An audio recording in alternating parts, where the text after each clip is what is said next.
অসমবাসী ৰাইজ নমস্কাৰ মই ইংৰাজ আকৌ আহিলোঁ আপোনালোকৰ মাজলৈ এটা সুন্দৰ দিনৰ শুভকামনালৈ বৰ্তমান আজি মই উপস্থিত আছোঁ গুৱাহাটীত আৰু মোৰ সৈতে আছে গ্ৰন্থ প্ৰকাশক অবিনাশ শৰ্মা ডাঙৰীয়া নমস্কাৰ ভালে আছে আপুনি বহু দিনৰ মূৰত হয় আজি আপোনালৈ মোৰ কিছুমান পোনপটীয়া প্ৰশ্ন সেই প্ৰশ্নবোৰ উত্তৰ ময়ো আশাবাদী আৰু সমগ্ৰ অসমবাসীও আশাবাদী নিশ্চয় হ'বনে হ'ব প্ৰথম প্ৰশ্নটো 17 বছৰীয়া আপোনাৰ জীৱনৰ এখন জিয়া ছবি 17 বছৰ অতিক্ৰম কৰিলে কি জনাব বাৰু ইয়াৰ বিষয়ে অকণমান কওকচোন হয় মই পঢ়া শুনা শেষ কৰাৰ পিছত মোৰ ঘৰ নলবাৰীৰ পৰা মই নলবাৰী কলেজৰ পৰা স্নাতক উত্তীৰ্ণ হোৱাৰ পিছত মই গুৱাহাটীলৈ আহিলোঁ জীৱিকাৰ অন্বেষণত আৰু মোৰ সৰুৰে পৰাই লেখা পঢ়াৰ প্ৰতি নিচা আছিল আৰু মই অসমৰ শক্তিশালী ছাত্ৰ সংগঠন সদৌ অসম ছাত্ৰ সন্থাৰ সময়ত একালত জড়িত আছিলোঁ পৰৱৰ্তী পৰ্যায়ত যুৱ ছাত্ৰ পৰিষদৰ সৈতেও জড়িত আছিলোঁ অসম জাতীয়তাবাদী যুৱ ছাত্ৰ পৰিষদৰ সৈতে গতিকে এই দুটা জাতীয়তাবাদী সংগঠনত জড়িত থকাৰ পৰাই সামাজিকভাৱে বিভিন্ন মানুহৰ লগত মোৰ সম্পৰ্ক আছিল লেখক সাহিত্যিক বা সাংস্কৃতিক জগতৰ মানুহৰ লগত গতিকে মই 10 to 6 PM এটা কোনো অফিচৰ ভিতৰত সোমাই চাকৰি কৰি থকাৰ কথা চিন্তা কৰি মই এনেকুৱা এখন ক্ষেত্ৰ বাছি লোৱাৰ কথা ভাবিলোঁ যাৰ জৰিয়তে মোৰ মানে বৌদ্ধিক মহলৰ লগত এটা সম্পৰ্ক থাকে সমাজৰ লগত সম্পৰ্ক থাকে আৰু তেনেকুৱা বিষয়টো মই দেখিলোঁ যে গ্ৰন্থ প্ৰকাশটোৱে উত্তম মানে হ'ব গতিকে মই যিহেতু নিজৰ পথ বুলি ভাবিলোঁ যদিও এই ব্যৱসায়িকভাৱে এইটো বহুত মানে প্ৰফিটেবল বিজনেছ নহয় এই লাইনটো কিন্তু ইয়াত যথেষ্ট মানে মানসিক সন্তুষ্টি আছে বহুত মানুহৰ লগত সম্পৰ্ক বা সামাজিকভাৱে বহুত মানুহৰ লগত সম্পৰ্ক হয় আৰু গতিকে মই এই পথটো বাছি ল'লোঁ আৰু 2008 চনত প্ৰথমতে মই এখন আলোচনী আৰম্ভ কৰিছিলোঁ সাহিত্য সংস্কৃতি আলোচনী প্ৰতিশ্ৰুতি আৰু সেইখন প্ৰায় 15 বছৰ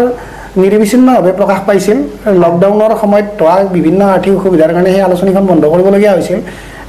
অসমৰ গল্প ভাস্কৰ ৰিজু হাজৰিকাৰ মুখ্য সম্পাদন আৰম্ভ হোৱা আলোচনীখনত পৰৱৰ্তী পৰ্যায়ত সাহিত্য একাডেমী বঁটা প্ৰাপ্ত অসম উপত্যকা সাহিত্য বঁটা পোৱা নিৰুপমা বৰগোহাঁই বাইদেউ এই আলোচনীখনৰ কেইবাবছৰ সম্পাদক আছিল তাৰে পৰৱৰ্তী পৰ্যায়ত কবি কাবেৰী কছাৰী ৰাজকোঁৱৰৰ সম্পাদনাৰ দায়িত্বত আছিল আৰু মুখ্য সম্পাদক হিচাপে ৰপচন বৰুৱাও সেই আলোচনীখনত জড়িত আছিল আৰু এতিয়াও মই এতিয়া বৰ্তমান প্ৰকাশ কৰি থকা ৰাজনৈতিক আলোচনী অসমৰ একমাত্ৰ ৰাজনৈতিক আলোচনী আছাম টুডেৰ মুখ্য সম্পাদক হিচাপে ৰপচন বৰুৱা জড়িত হৈ আছে গতিকে তেনেকৈ মই এই আলোচনীখনৰ মাধ্যমেৰে এই পথটোত আহিলোঁ আৰু ইয়াৰ পিছত অকল আলোচনী প্ৰকাশ কৰাই নহয় অসমৰ নবীন প্ৰবীণ লেখকৰ 10 সহস্ৰাধিক গ্ৰন্থ মই এই 17 বছৰ যাত্ৰাকালত প্ৰকাশ কৰিছোঁ ইয়াৰে যথেষ্ট গ্ৰন্থই সমাদৰ পাইছে বহুত নতুন লেখক প্ৰতিষ্ঠা হৈছে জীৱনৰ প্ৰথম গ্ৰন্থখন মোৰ প্ৰকাশনৰ জৰিয়তে প্ৰকাশ পাইছে বহুত লেখকৰ আৰু শেহতীয়াভাৱে মই নবীন লেখকসকলক উৎসাহিত কৰাৰ কাৰণে মই পাণ্ডুলিপি প্ৰতিযোগিতা এটাৰো আয়োজন কৰিছিলোঁ মোৰ দেউতাৰ সোঁৱৰণত আৰু তাৰে প্ৰথম পুৰস্কাৰ মই নগদ 11,000 টকা আগবঢ়াৰ লগতে শ্ৰেষ্ঠ গ্ৰন্থখন প্ৰকাশ কৰিছোঁ আৰু লগতে 10খন মনোনীত গ্ৰন্থও মই পৰ্যায়ক্ৰমে প্ৰকাশ কৰি আছোঁ তেনেকুৱা ধৰণে গ্ৰন্থ প্ৰকাশৰ লগত সোমাই পৰিলোঁ এইখিনিতে মোৰ এটা প্ৰশ্ন আহিলে কাৰণ প্ৰতিশ্ৰুতি মোৰো জীৱনৰ প্ৰথমখন গ্ৰন্থ আপোনালোকৰ তাৰ উন্মোচন কৰিছে কিন্তু প্ৰতিশ্ৰুতি যেতিয়া 17 বছৰে এটা জীৱনৰ এখন জিয়া ছবি অতিক্ৰম কৰি আকৌ আপুনি নতুন এটা ব্ৰেণ্ডত খোজ পেলালে এতিয়া আপোনাৰ হ'ল বৰ্ণ প্ৰিণ্টাৰ্ছ এণ্ড পাব্লিছ ই আৰু ৰহস্যটো অকণমান অসমবাসী ৰাইজক জনাইছোঁ মই অতি চমুকৈ কৈছোঁ মানে এই উদ্যোগটো মই যেতিয়া এই গ্ৰন্থ প্ৰকাশনৰ যাত্ৰা আৰম্ভ কৰিছিলোঁ তেতিয়া যথেষ্ট মানে ছপা মাধ্যমৰ প্ৰতি সঁহাৰি আছিল পাঠক ৰাইজৰ সেই সময়ত ইলেক্ট্ৰনিক মাধ্যমৰ আজিৰ দৰে আগ্ৰাসন নাছিল বা ছ'চিয়েল মিডিয়া বা আৰ্টিফিচিয়েল ইণ্টেলিজেঞ্চ এইবিলাক আহি পোৱা নাছিল সমাজত বা ফেচবুক হোৱাটছআপ এইবিলাকৰ প্ৰয়োভৰ নাছিল এণ্ড্ৰইড মোবাইল অহাৰ বেছি বছৰ হোৱা নাই গতিকে সেই সময়ত মানুহৰ মনোৰঞ্জনৰ মাধ্যম আছিল একমাত্ৰ কাকত আলোচনীয়ে কিন্তু পৰৱৰ্তী পৰ্যায়ত মানে কাকত আলোচনী ছপা মাধ্যমলৈ সংকট আহি গ'ল মানুহে ইলেক্ট্ৰনিক মিডিয়াৰ প্ৰতি বেছি আসক্ত হ'ল ছ'চিয়েল মিডিয়াৰ প্ৰতি আসক্ত হ'ল আৰু বহুত ইলেক্ট্ৰনিক চেনেল কেইবাটাও ছেটেলাইট চেনেল পৰ্টেল এইবিলাক ওলাই গ'ল ফলত ছপা মাধ্যমৰ আগৰ যিটো প্ৰচাৰ প্ৰসাৰ আছিল সেই বস্তুটো স্বাভাৱিকতে কমি গ'ল তাৰ ফলত বহুত সংকট আহি গ'ল আৰু সেইখিনি সময়তে ভোটৰ ওপৰত দানৰ অত্যাচাৰৰ দৰে কোভিড মহামাৰীয়ে দেখা দিলে সমগ্ৰ দেশত পৃথিৱীতে আৰু অসমতো প্ৰায় চেগাচৰকাকৈ 2 বছৰ লকডাউন হ'ল এইটো সেই বিষয়ে আপোনালোকৰ অৱগত সকলো মাধ্যমতে সংকট আহিছিল লকডাউনৰ সময়ত যেতিয়া মোৰ যথেষ্ট আৰ্থিক সংকট হ'ল কাৰণ এটা প্ৰকাশন ব্যৱসায় এটা চলাব লাগিলে এইটো একক প্ৰচেষ্টাৰে নহয়, ইয়াৰ এটা টিম ৱৰ্ক। মোৰ যথেষ্ট সহকৰ্মী কৰ্মচাৰী আছিল বা মই অফিচৰ ভাড়া কৰ্মচাৰী দৰমহা আদি মোৰ ওপৰত ডিপেণ্ডেবল বহুকেইটা পৰিয়াল আছিল মোৰ কৰ্মচাৰীসকল। গতিকে তেওঁলোকক মই সেই লকডাউনৰ সময়ত দৰমহা ঘৰ ভড়া এইবিলাক মেইনটেইন কৰোঁতে মই যথেষ্ট সংকটত ভুগিলোঁ। আৰু ফলত মই মানে বিনিয়োগকাৰী বিচাৰিলোঁ মোৰ প্ৰতিষ্ঠানটোত। তেনেকৈ মোৰ এটা কোম্পানীৰ লগত, থলুৱা কোম্পানী এজন ব্যৱসায়ীৰ লগত মই তেওঁৰ নাম উল্লেখ কৰিব বিচৰা নাই এতিয়া, এইটো অতীত। গতিকে মই নিজৰ কামত আগবাঢ়িছোঁ। গতিকে তেওঁলোকৰ লগত মোৰ এটা এগ্ৰিমেণ্ট হৈছিল, মই মোৰ কোম্পানীৰ প্ৰকাশন প্ৰতিষ্ঠানটোৰ প্ৰতিশ্ৰুতি ব্ৰেণ্ড নেমটো তেওঁৰ তাত বিক্ৰী কৰাৰ এটা চুক্তি হৈছিল। আৰু তেওঁলোকে যিহেতু এই প্ৰতিষ্ঠানটোৰ মই ইমান দিনে চলাই আছিলোঁ, গতিকে মোকে ফেচ হিচাপে ৰাখি তেওঁলোকে মোক ইয়াৰে মানে মুখ্য প্ৰবন্ধক হিচাপে দৰমহা দিয়াৰ এটা বন্দোবস্ত হৈছিল। আৰু তেওঁলোকে বিনিয়োগ কৰা কথা আছিল, সকলো ধৰণৰ মেচিনাৰী তেওঁলোকে ইনভেষ্ট কৰি মোক চলাব দিছিল আৰু মোক প্ৰতিষ্ঠানটোৰ 20% অংশীদাৰিত্ব দিয়াৰ লগতে দৰমহা দিয়াৰ বন্দোবস্ত এটা মৌখিক চুক্তি হৈছিল। কিন্তু পৰৱৰ্তী পৰ্যায়ত এগ্ৰিমেণ্ট কৰি মই মোৰ প্ৰকাশনৰ সা সামগ্ৰী লৈ তেওঁৰ কাৰ্যালয়ত শ্বিফ্ট কৰাৰ পিছত 6 মাহলৈকে তেওঁলোকৰ কোনো ধৰণৰ ইনিচিয়েটিভ নেদেখি চুক্তিমতেও গোটেই টকা আদায় দিয়া নাছিল বা কৰিবলগীয়া বিনিয়োগ কৰা নাছিল। ফলত এটা মানে স্বাভাৱিকতে মই যিটো ভাবি ব্ৰেণ্ডটো বিক্ৰী কৰিবলৈ গৈছিলোঁ, সেই কথাটো উদ্দেশ্যটো সফল নোহোৱাত মই আঁতৰি আহিব খোজোতে তেওঁলোকৰ লগত যিহেতু এগ্ৰিমেণ্ট হৈ গ'ল, তেওঁলোকে মোক এই ব্ৰেণ্ডটো ঘূৰাই নিদিলে। আৰু ফলত মই তেওঁলোকৰ লগত আইনীভাৱে মই যদিও পদক্ষেপ লৈছিলোঁ, মই তেনেকৈ স্থবিৰ হৈ ৰৈ নগৈ মই যুঁজ বাগৰ কৰি নাথাকি মই নিজাকৈ এটা বেলেগ নাম দি, আৰু মোৰ এটা আত্মবিশ্বাস আছিল আজি 15 বছৰ মই এখন জগতত মই ব্যৱসায় কৰি যথেষ্ট সততাৰে নিষ্ঠাৰে কামটো কৰিছোঁ। ইয়াত হয়তো কেতিয়াবা অজানিতে ভুল ত্ৰুটি হৈছে, মই নকওঁ যে মই ভুল কৰা নাই, কিন্তু মোৰ বিশ্বাস এটা আছিল যে অসমৰ ৰাইজৰ পাঠকৰ লেখক সমাজৰ মোৰ প্ৰতি আস্থা আছে। আৰু সেই বিশ্বাসক মূলধন কৰি মই আত্মবিশ্বাসেৰে একেটা ৰাস্তাতে মই আকৌ নতুন নাম এটা দি এই প্ৰতিষ্ঠানটো আৰম্ভ কৰিছিলোঁ। আৰু এটা সুখৰ কথা যে মই প্ৰতিশ্ৰুতি নামটো সলাই বৰ্ণ দিয়াৰ পিছতো কিন্তু মই সমাদৰ পাঠকৰ পাইছোঁ। আৰু মই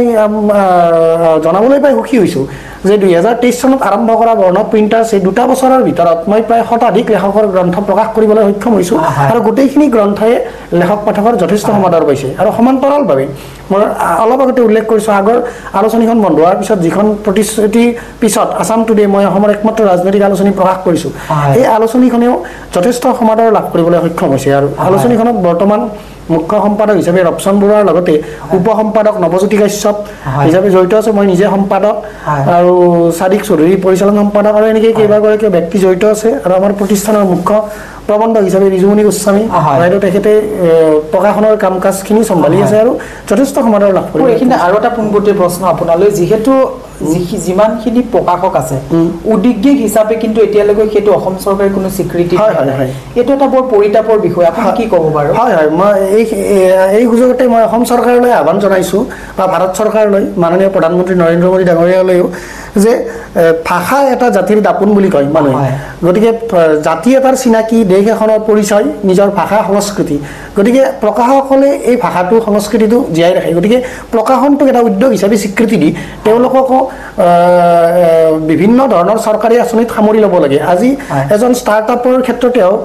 আপুনি ভাৰত চৰকাৰৰ বিভিন্ন আঁচনি আছে, ষ্টাৰ্টআপ বিজনেছৰ ক্ষেত্ৰতে হওক বা উদ্যোগীকৰণৰ ক্ষেত্ৰত, ইণ্ডাষ্ট্ৰিয়েলিজ যেনে ধৰণৰ লোন ছাবচিডি বা এইবিলাক আছে, সেইখিনি কোনো ধৰণৰ স্কিম আজিৰ তাৰিখত প্ৰকাশন উদ্যোগটোত বা উদ্যোগ হিচাপে স্বীকৃতি দিয়া নাই। মই এইখিনিতে আপিল কৰিব বিচাৰোঁ যে গ্ৰন্থ প্ৰকাশক এটা উদ্যোগ হিচাপে লৈ প্ৰকাশকসকলকো ছাবচিডি বা লোন চন দিয়াৰ ব্যৱস্থা গভৰ্ণমেণ্টে কৰিব লাগে, তেতিয়াহে ভাষা সংস্কৃতি জীয়াই থাকিব। এই ক্ষেত্ৰত যিটো চেলেঞ্জিং বিজনেছ আমাৰ ব্যৱসায়টো, কাৰণ এজন লেখকৰ গ্ৰন্থ প্ৰকাশ কৰি বিপণন কৰি বিক্ৰী কৰে। আৰু এতিয়া কি হৈছে, এটা সময়ত পাঠ্যপুথিসমূহ প্ৰকাশকসকলে প্ৰকাশ কৰিছিল প্ৰাথমিক স্তৰৰ পিছত হাইস্কুল বা কলেজীয়া স্তৰত কিতাপ পত্ৰ আমি প্ৰকাশ বা বিক্ৰী কৰিব এটা সুবিধা আছিল। কিন্তু এতিয়া চৰকাৰে প্ৰায় দ্বাদশ শ্ৰেণীলৈ পাঠ্যপুথিসমূহ বিনামূলীয়া কৰি দিছে। ফলত বিনামূলীয়া পাঠ্যপুথি কৰাৰ ফলত প্ৰকাশকসকলে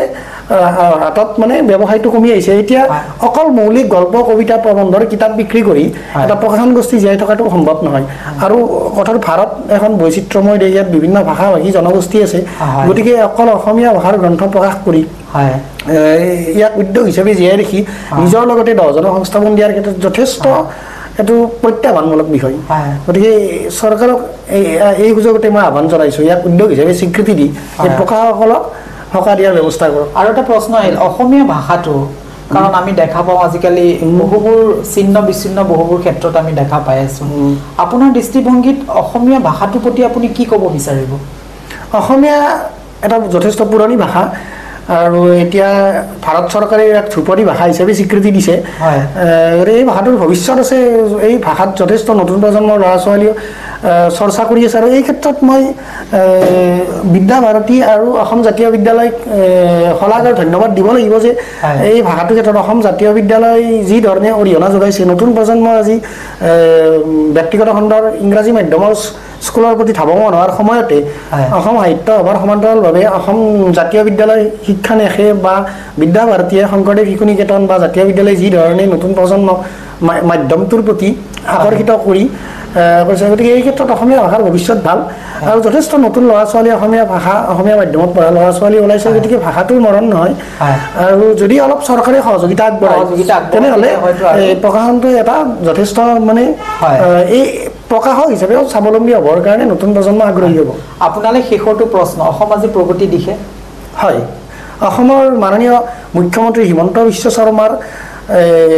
প্ৰগতিশীল চিন্তা চৰ্চাৰে বা নৰেন্দ্ৰ মোদীৰ নেতৃত্বত আমাৰ মানে দেশখনে যথেষ্ট প্ৰগতি কৰিছে আৰু আশা ৰাখিছোঁ হিমন্ত বিশ্ব শৰ্মা ডাঙৰীয়াই কোৱাৰ দৰে অসমত ভাৰতৰ আগশাৰীৰ 10খন ৰাজ্যৰ ভিতৰত অসম অতি শীঘ্ৰে স্থান পাব বুলি আমি আশাবাদী আপোনাৰ মুখ্যমন্ত্ৰী ডাঙৰীয়া কোনকেইটা গুণ চবতকৈ সকলোতকৈ বেছি ভাল লাগে প্ৰথম কথা তেখেত যথেষ্ট ভিজনাৰী আৰু তেখেতৰ যিটো মানে 24 ঘণ্টাই ৰাষ্ট্ৰৰ প্ৰতি দেশৰ প্ৰতি সমৰ্পিত এই 56 বছৰ বয়স সেইদিনা জন্মদিন গ'ল 56 বছৰ যিটো